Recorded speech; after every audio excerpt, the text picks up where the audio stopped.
gives me, and me observing it, because I ended up being labeled with this label, Videosphere. I had to talk to the World Future Society at some point in the 70s about this idea that I have, how video was like, an important global communication level to work with. But in those days we didn't have the computers visually allowing us to do what we're doing now. So I was really fishing wildly.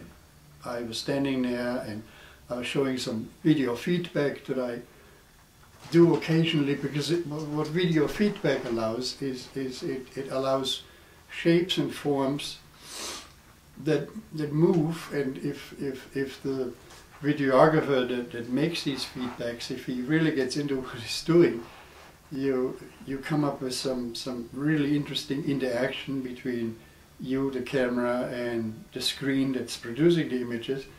And in that moment you can capture something that you can't actually write down in words.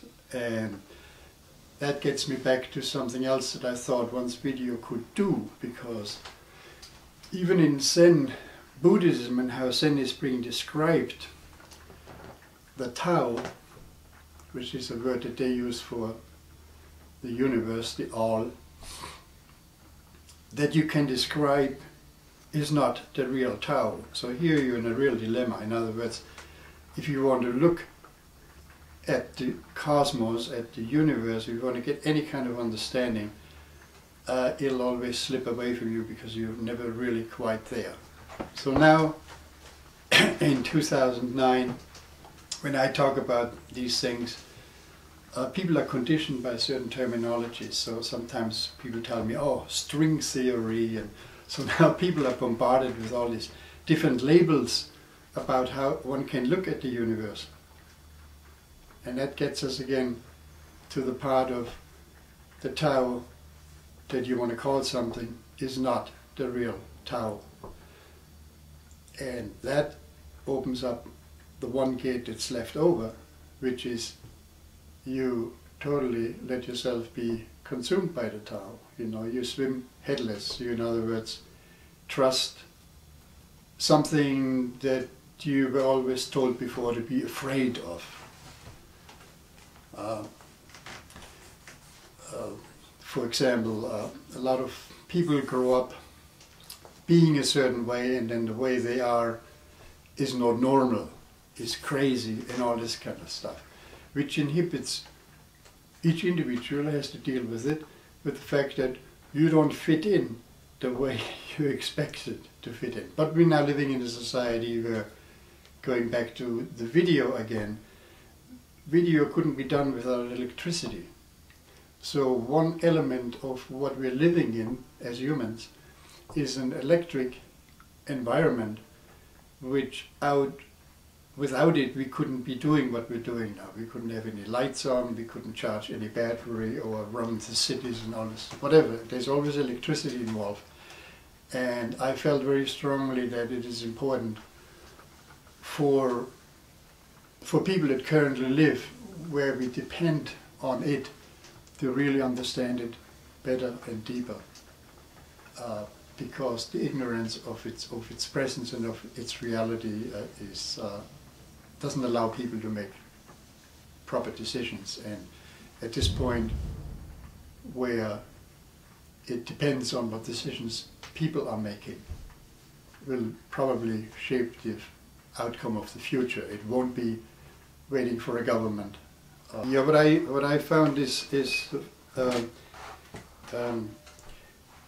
we're blogging, and I found at some point we designed a new name.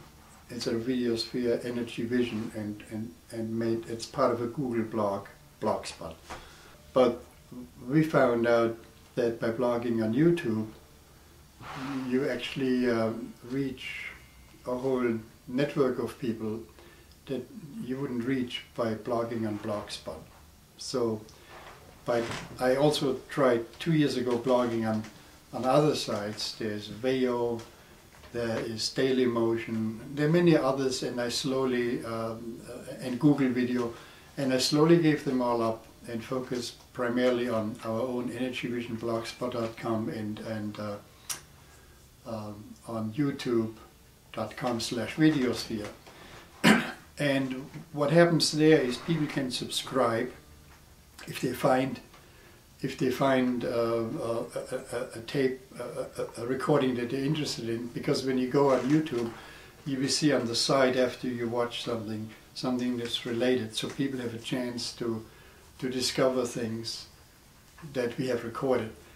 So in this way, also when you go and see a video lately that even says Google on it or YouTube, you can actually click on that video that's embedded in some other site, and it gets you to the same video, but not on the site you're looking at, but it gets you into YouTube, because people all use YouTube to upload it essentially. But by doing this kind of searching, this visual searching, I discovered other people that I then became very interested in. Someone would be for example, the whole issue of 2012, it's 2009 very soon, is a very hot one. Even 30 years ago, people would ask me if I have any idea when there's a pole shift. And, So I've been hearing and reading about these things for 30 years. And now is a time where people want some answers.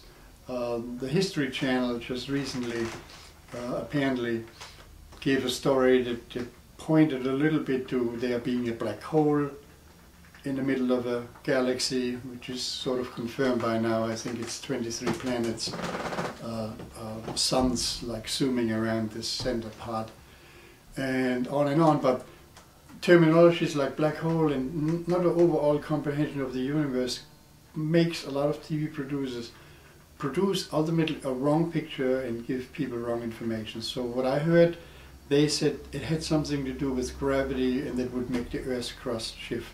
That was the end of the story. It could actually be totally different if the gravity model is not the key model in how you look at the universe. But if, for example, if it would be looked at it being an electric model, plasma, there are people that are looking at the universe being sort of more of an electric universe. And that makes the whole picture change. So we're in that phase where that is happening. And while I look at these things, I found one site, and they're called Project Camelot.